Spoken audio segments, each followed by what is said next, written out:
अपनी कुटिया में बैठ करके कीर्तन गाते, पद बना बना करके रचना करते, और श्री ठाकुर जी चुपचाप खिड़की से निकल करके आते और सूरदास की कुटिया में अधर आकर के बैठ जाते और कोने में बैठ के थोड़ी पे हाथ धर के चुपचाप सुनते सूरदास जी को। एक दिन ठाकुर जी जा रहे थे राजभोग आरती के बाद, इतने में श्री जी आ गई। कहां जा रहे हो? ठाकुर जी कहीं ना, ऐसे ही जा रहा हूं डोलवे। नहीं नहीं सांची बताओ कहां जा रहे हो? ठाकुर जी बोले कहीं ना एक भक्त है वहां के पास जा रहा हूं। श्री जी बोली मैं चलूंगी फिर तो। ठाकुर जी बोले श्यामा जी आप रहने दो, आप यहीं बैठो, मैं ही अकेला हो आऊं। श्री जी बोली अगर मोए ना लेके गए तो मैं गुसाई जी से शिकायत कर दूंगी कि राजभोग के बाद तुम कहीं चले जाओ, और गुसाई जी खोज करो जी कहां जा मैं।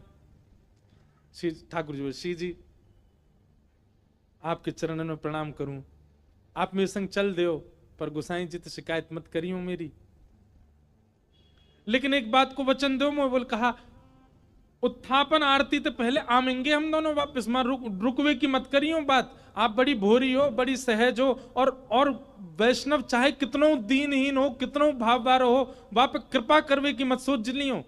आपको तो मन है जाए यहाँ पे सब लुटाए दूं, सब दे दूं, ऐसे मत करियो। चुपचाप जानो, चुपचाप आनो है, और मैं इशारों कर दूं तुरंत उठ के आ जाइयो। श्री जी बोले हाँ मैं आ जाऊंगी।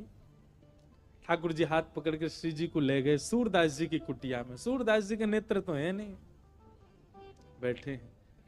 अधर ते किवाड़ खोली, ठाकुर जी धीमे धीमे भीतर घुसे, धीमे धीमे श्री जी को भी लियो और मैं कोने में बैठा दी। बोले बैठ जाओ। देखो सूरदास जी गा रहे हैं के सर तिलक मोतिन की माला, वृंदावन के वासी,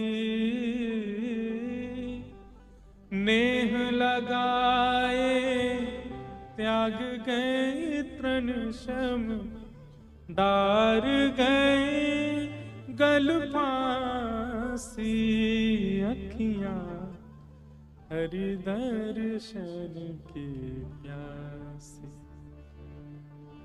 हरि दर्शन की प्यासी, अखियां हरि दर्शन की। ठाकुर जी बैठ के सुन रहे हैं, मंद मंद श्री जी के नेत्रन से आंसू गिर रहे हैं। ठाकुर जी धीमे धीमे पहुंच रहे, बोले श्यामाचू हल्ला मत करियो जी, जग जाएगो, और जगह को कहा हमें पकड़ लेगो, जान नहीं देगो, और फिर यहाँ पे कृपा कर दी तो फिर सबन पे करनी पड़ेगी, या हमारे रो मत, बिल्कुल आराम से बैठी रहो। बोले ठीक है। अच्छा आपको क्या लगता है सूरदास जी को नहीं पता चली होगी कि ठाकुर जी आ गए? अच्छा अब तक ठाकुर जी अकेले आते थे तो ये बात मानी जा सकती है कि सूरदास जी को नहीं पता चला होगा, पर श्री जी आ गई हैं तो ये बात निश्चित है कि सूरदास जी को पता लग चुका है कि श्यामा श्याम दोनों आ गए हैं। और इस बात का प्रमाण बताएं, हमारे वृंदावन में एक सूरदास और हुए, उनने ठाकुर जी का खूब भजन किया। इतने में ही ठाकुर जी प्रकट है गए, और प्रकट होकर के बोले अरे बाबा मैं प्रकट है गया हूं, मैं तुम्हारे सामने ठाड़ा हूं, आ जाओ मेरे हृदय ते लग जाओ। सो बाबा बोले अरे नंद के लाला, मैंने जुगल की उपासना करी, तुम अकेले काहे को आए? ठाकुर जी मन में सोचे, बोले जी अंदरो है या दिखतर होना है, ऐसी कह दूंगा श्री जी आई हैं तो मान जाएगा। ठाकुर जी बोले हाँ श्री जी आई हैं, मेरे बगल में ही ठाड़ी हैं, आपको दिखना है रही हैं, संग ही आई हैं। बाबा मंद मंद मुस्काए के बोले लाला बाबड़ा कोई और है बनाइयो, श्री जी ना आए तेरे संग। ठाकुर जी बोले तुम्हें कैसे पता श्री जी ना आई?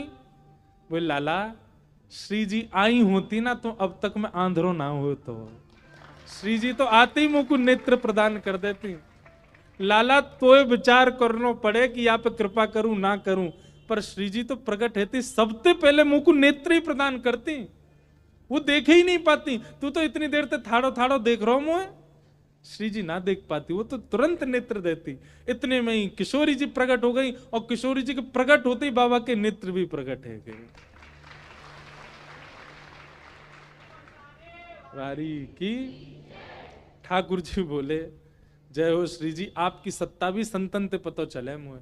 तो उस कथा से, वैसे इस कथा में ये बात लिखी नहीं है, पर अभी अभी मेरे मन में व्यास मंच में बैठे बैठे आई कि उस कथा से इस कथा को जोड़ें। अब तक ठाकुर जी अकेले आते थे सूरदास जी के पास, पर आज श्री जी आई हैं, तो क्या सूरदास जी को पता नहीं चला हुआ कि श्यामा श्याम आ गए हैं? निश्चित पता चल गया। इसीलिए आज एक विचित्र लीला हुई। क्या? गाते गाते सूरदास जी ने अपनी लाठी उठाई और उठ करके अपनी कुटिया से बाहर जाने लगे। श्री जी बोली जी कहां जा रहे हो बाबा? अरे आंधरो बाबा, कहीं गिर नहीं जाए, हम या के संग चलें, कहीं गिरवे वारो होगा तो बचा लेंगे। ठाकुर जी बोले मैंने पहले ही मना करी आप जे सब कृपा फिपा ना करनी कोई पे, और समय है गो उत्थापन को, मां गुसाई जी मंदिर खोल देंगे, चलो जल्दी मंदिर में। श्री जी बोली ना है ना है, बस ये जहां जा रहा हूं वहां तक याद छोड़, यहां में फिर चल देंगे मंदिर में। ठाकुर जी बोले पहले ही मना कर रहा हूं, मत चलो मेरे संग। आ गई है जबरदस्ती, अब मां मंदिर में हम दोनों नहीं मिलेंगे तो श्री गुसाई जी बड़ी डांटेंगे। श्री जी पीछे पीछे चलन लगी। सूरदास जी जान गए कि श्री जी ठाकुर जी आए और आज इन पर कृपा करवाई लूं अपने ऊपर, इसलिए सूरदास जी भी जबरदस्ती आंधरो बनने के भाव से चल रहे हैं। चलते चलते सूरदास जी भी वहां गए जहां गहरो गड्ढा। सूरदास जी जैसे ही गड्ढा की ओर जाने लगे, श्री जी बोली अरे देखो श्याम सुंदर जी गिर जाएगो बाबा, गड्ढा में गिर जाएगो, या के माथे में लग जाएगी, हाथ पांव में लग, या को पकड़ लो, रोक लो। ठाकुर जी बोले श्री जी तो मेरी सौगंध पास मत जाइयो, या के जिनके नेत्र नाए हूं मैं ना, इन सबन के पास छठवीं बुद्धि होवे, जे स्पर्श करके पहचान ले कौन है कौन नहीं है। और जाने एक बार हम दोनों उनको स्पर्श कर लियो, जो पहचान जाएगो कि हम कौन है। श्री जी बोली तो पता लगन दो कौन है, कहा चलो जाओ। अरे ना है, एक पर कृपा कर दी तो घनेरे बैठे सबन पकड़नी पड़ेगी। किशोरी जी बोली ना ना जी गिर जाएगो। अब यहां तो किशोरी जी जा रही हैं बचावे, तब तक सूरदास जी कूद ही गए, और कूदते अरे भैया, अरे कन्हैया, अरे लाला, अरे भैया कोई काम को सुनना हो तो न देखियो, अरे मैं आंधरो गिर गऊं कुआ में, अरे भैया मैं यहां से बचाए लियो। श्री जी बोली ठाकुर जी या तो इनको बाहर निकालो, नहीं तो मैं आपसे कट्टी आ जाऊंगी। ठाकुर जी बोले श्यामा जी मैं यही मारे ना लेके आऊं आपको संग में, नेक में ही पिघल जाए, नेक में ही दया आ जाए आपके चित्त में ना, या को निकाल दो फिर कभी ना कहूंगी, या को बस बाहर निकाल के हम दोनों भाग जाएंगे यहां से। ठाकुर जी ने ऊपर से झांक के देखी, खूब गहरो। ठाकुर जी कैसे निकालूं? श्री जी बोली एक तरीका है ना, आप अपनी कारी कमरी निकालो, मैं अपनी चुनरी निकालूं, दोनों में गुर्र गांठ बांध दो और बाकू नीचे पधरा दो, बाबा तो कह रहे पकड़ ले, पकड़ के हम यहां बाहर निकाल लेंगे। ठाकुर जी बोले ठीक है लाओ। श्री जी ने अपनी चुनरी दी, ठाकुर जी ने कारी कमरी ते बांध के और नीचे वह गड्ढा में डाल दी, और ऊपर से ठाकुर जी बोले बाबा। आहा, बाबा स्वर सुनते ही सूरदास जी के तो रोम रोम कंपित हो गया, आनंदित है गए, बोले ये तो इतनो मीठो स्वर तो मेरे नंदन नंदन को ही है। हाँ भैया कौन है? अरे बाबा मैं यही गांव को छोड़ा हूं, मैं अभी आवाज सुनाई दई, बाबा मैंने अपनो पटका नीचे डाल दियो, पकड़ लियो, आ जाओ ऊपर को। सूरदास हाँ भैया कहां को? जय है पकड़ लो। सूरदास जी ने जैसे ही पकड़ी और पकड़ करके महाराज जैसे ही अपने मुख के पास लियो, तो इत्र की सुगंधी, आज सुबह श्रृंगार दर्शन में गुसाई जी ने जो इत्र को फोआ दियो वही की सुगंधी और पटका की सुगंधी मिल रही है। मानो सूरदास जी को और पता चल गई ये तो श्याम सुंदर ही है, और श्री जी पहले ही मिल चुकी है। या को मतलब ये है कि सूरदास जी को दिख तो रहो है, बस कृपा लीला कर रहे हैं श्याम सुंदर के संग। सूरदास जी ने पटका पकड़ो, यहां ठाकुर जी पटका खींच रहे हैं और ठाकुर जी को श्री जी खींच रही हैं। श्री जी ठाकुर जी को खींच रही हैं, ठाकुर जी पटका को खींच रहे हैं, और पटका पकड़ के सूरदास ऊपर आ रहे हैं। कैसी कृपा सूरदास के ऊपर! सूरदास जी मन मन सोच रहे हैं, बोले आज ये कहीं निकल के नहीं भाग जाए मेरे हाथ से। और ठाकुर जी क्यों लग रही, बाबा जैसे ही निकले हम भागे यहाँ थे। सूरदास जी जैसे ही बाहर आए, बाहर आते ही सूरदास जी ने ऐसा नाटक किया जैसे उन्हें ठोकर लग गई, और ठोकर लगते ही जैसे ही गिरन लगे ठाकुर जी की ओर, ठाकुर जी तो किनारे है गए, श्री जी के चरणन में जाके गिरे सीधे, और चरण पकड़ लिए कस के। अब जैसे ही चरण पकड़े सूरदास जी ने, ठाकुर जी ने श्री जी को हाथ पकड़ करके जोड़ते खींची, तो सूरदास जी के हाथ में किशोरी जी की नूपुर रह गई। और किशोरी जी को लेके ठाकुर जी भाजे, वो जल्दी चलो बाबा पकड़ ले को।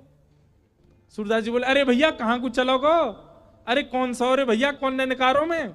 ठाकुर जी चिल्लाते जा रहे हैं, बाबा मैया बुला रही फिर आऊंगो। थोड़ी दूर जाके श्री जी बोली, ठाकुर जी मेरे एक नूपुर है, दूसरा नूपुर मिलना है रो। ठाकुर जी बोले दूसरा ले आऊंगो, अब चलो जल्दी।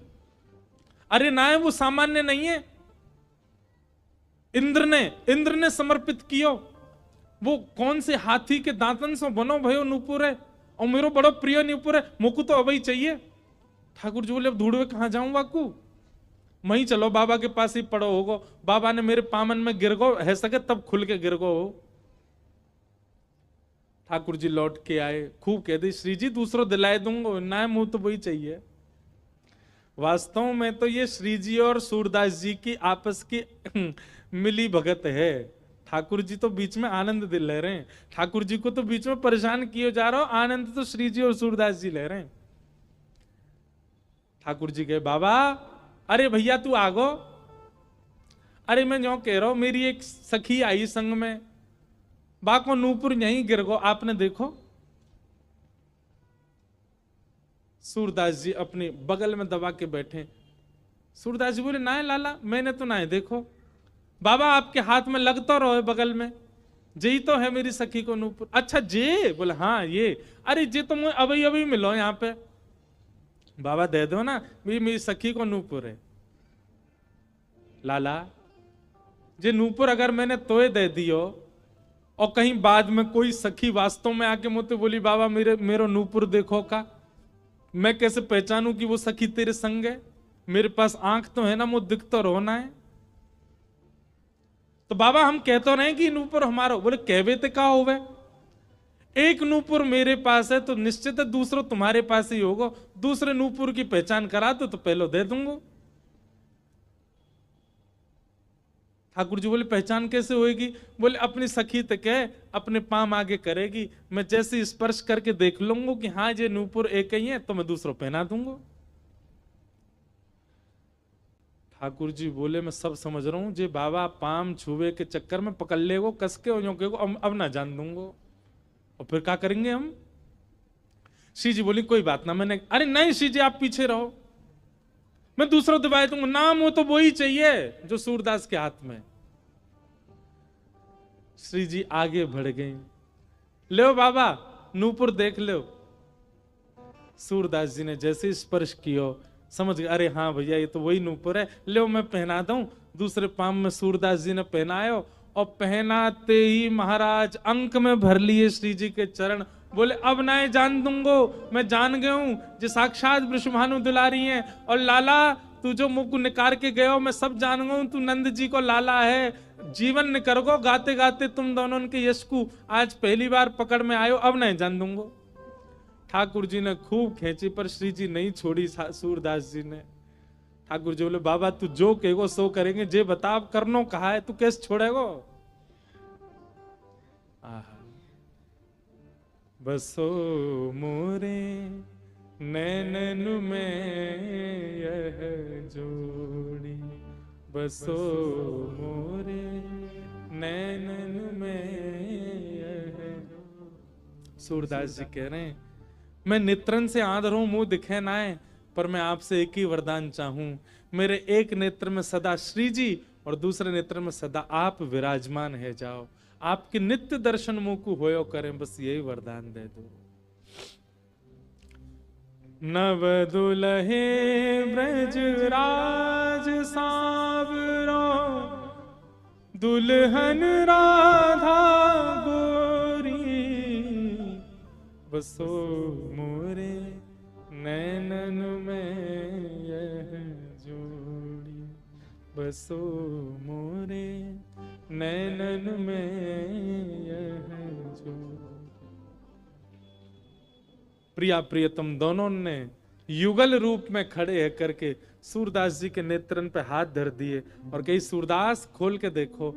आज सूरदास जी ने पहली बार नेत्र खोले और श्यामा श्याम के युगल प्रत्यक्ष दर्शन उनको है गए। रोम रोम को दर्शन कियो, एक एक अंग को दर्शन कियो, घूम घूम के परिक्रमा लगाई दोनों की और फिर दोनों से प्रार्थना करिए बस एक वरदान दे दो। कहा मुझे फिर से अंधो बना दो, अब आप दोनों दिख गए, अब दुनिया में और कोई को नहीं देखना है। ये जो सूरदास जी के साथ घटना हुई ये क्या है? ये रास है। सूरदास जी जब तक पद गा रहे हैं, जब तक पद बना रहे हैं, निर्माण कर रहे हैं, वो सब रस है, पर उनके रस से प्रसन्न होकर के जब ठाकुर जी कृपा करने उनके पास आ गए, यही रास है।